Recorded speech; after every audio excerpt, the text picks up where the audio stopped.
নমস্কাৰ। এই মুহূৰ্তত দিব বিচাৰিছোঁ এটা খুবেই গুৰুত্বপূৰ্ণ খবৰ। লোহিত হুছেইনৰ মৃত্যুৰ ন্যায়ৰ দাবীৰে এতিয়া তীব্ৰ প্ৰতিবাদ সাব্যস্ত কৰিছে আমছুৰ তৰফৰ পৰা।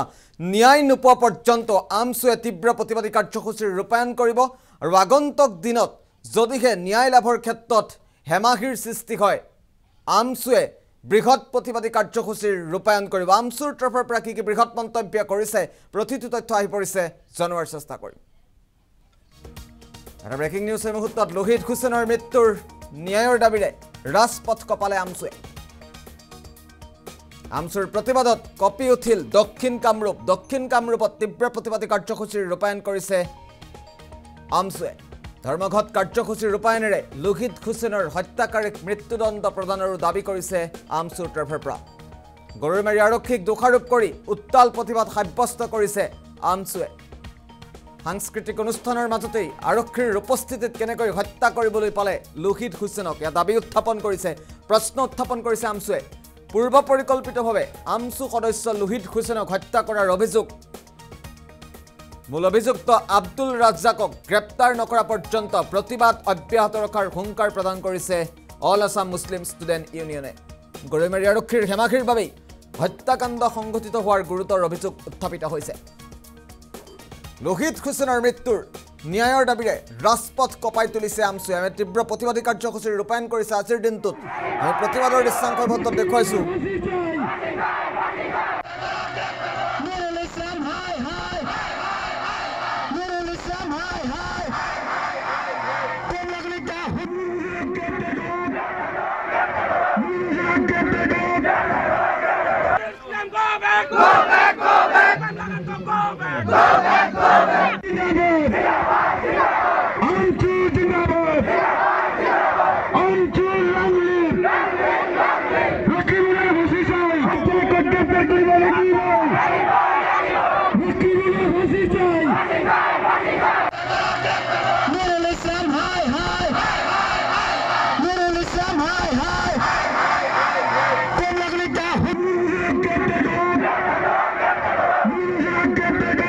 আমছুৰ তৰফৰ পৰা ধাৰাবাহিক প্ৰতিবাদী কাৰ্যসূচীৰ ৰূপায়ণ কৰা হৈছে। তীব্ৰ প্ৰতিবাদত কঁপিছে দক্ষিণ কামৰূপ।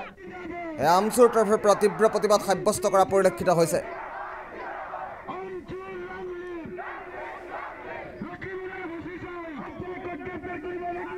সমগ্ৰ বিষয় সন্দৰ্ভত আমছু নেতৃবৰ্গৰ মন্তব্য আহি পৰিছে। আমি পোনে পোনে মন্তব্য শুনাৰ চেষ্টা কৰিম। হত্যা কৰিলে আৰু এটা সাংস্কৃতিক অনুষ্ঠানৰ পৰা হত্যা কৰিলে। আমি এটা কথা আচৰিত হৈছো যে পুলিচ প্ৰশাসনে অনুমতি দিয়াৰ পিছত আৰু সেই জায়গাত পুলিচৰ নিৰাপত্তা নোহোৱা হৈ গ'ল আৰু সেই জায়গাত আমাৰ এজন সতীৰ্থক হানি খুঁজি হত্যা কৰিলে। আৰু এটা কথা উদ্বেগজনক কথা যে ব্ৰহ্মপুত্ৰ ভেলীৰ যুৱ মহোৎসৱ অনুষ্ঠিত কৰিছিলে আৰু সেই মঞ্চত প্ৰাক্তন মন্ত্ৰী উপস্থিত আছিলে, অসমৰ বুদ্ধিজীৱীসকল উপস্থিত আছিলে। সভা চলি থকা অৱস্থাত আমাৰ এজন সতীৰ্থক এজন দুৰ্বৃত্তই হানি খুঁজি হত্যা কৰি সেই মঞ্চত উপস্থিত হ'ল।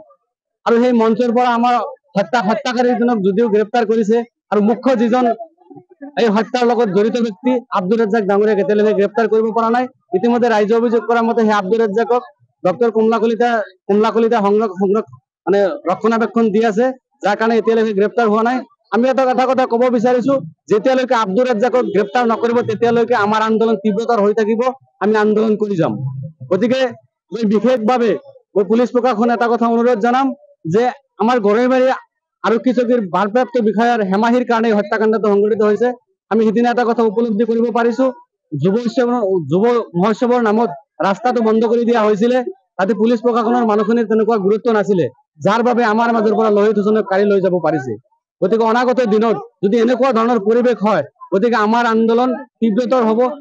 মূল আসামীজন যদিও গ্ৰেপ্তাৰ কৰিছে, আব্দুল ৰাজ্জাকক গ্ৰেপ্তাৰ কৰিব পৰা নাই। আৰু এই বিষয়ে আমাৰ কেন্দ্ৰীয় সমিতিৰ মাননীয় সভাপতি ডাঙৰীয়া আমাৰ মাজলৈ আহিছিলে আৰু পুলিচক 24 ঘণ্টা সময় দিয়া হৈছে। সময়ৰ ভিতৰত যদি গ্ৰেপ্তাৰ নকৰে আমাৰ এই আন্দোলন তীব্ৰতৰ হ'ব। আৰু আমি এই বিষয়ে চিন্তা চৰ্চা কৰি অসমৰ মাননীয় মুখ্যমন্ত্ৰী মহোদয়লৈ আমাৰ এই প্ৰকৃত ঘটনাখিনি মানে এই যিখিনি ঘটনা ঘটিছে লোহিতৰ লগত আমি কথাখিনি উত্থাপন কৰিম। আৰু ইয়াতে এটা কথা মই আজি আপোনালোকৰ জৰিয়তে ক'ব বিচাৰিছো যে আমাৰ ইয়াত সাংস্কৃতিক সন্ধিয়াৰ নামত যি মানে অপসংস্কৃতি হৈ আছে, সাংস্কৃতিক সন্ধিয়া হোৱাৰ লগে লগেই তাতে গণ্ডগোলৰ সৃষ্টি হয়। গতিকে এনেকুৱা অপসংস্কৃতি নালাগে। তাতে সাংস্কৃতিক সন্ধিয়াৰ নামত বহু অপসংস্কৃতি হয়। এনেকুৱা কোনো সাংস্কৃতিক অনুষ্ঠান নাই যে সেই সাংস্কৃতিক অনুষ্ঠানত মানে গণ্ডগোল হোৱা নাই বা মাৰপিট হোৱা নাই।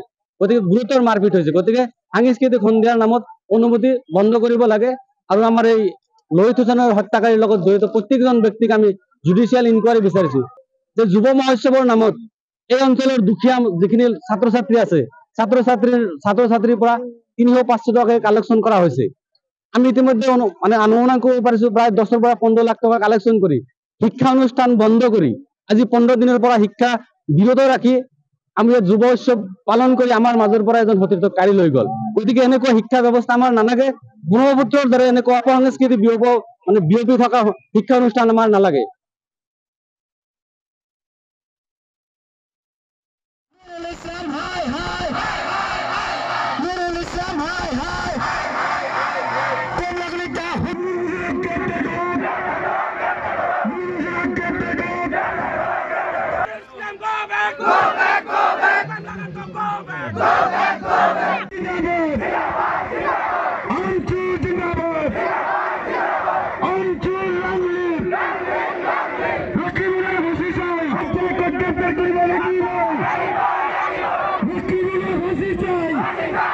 go!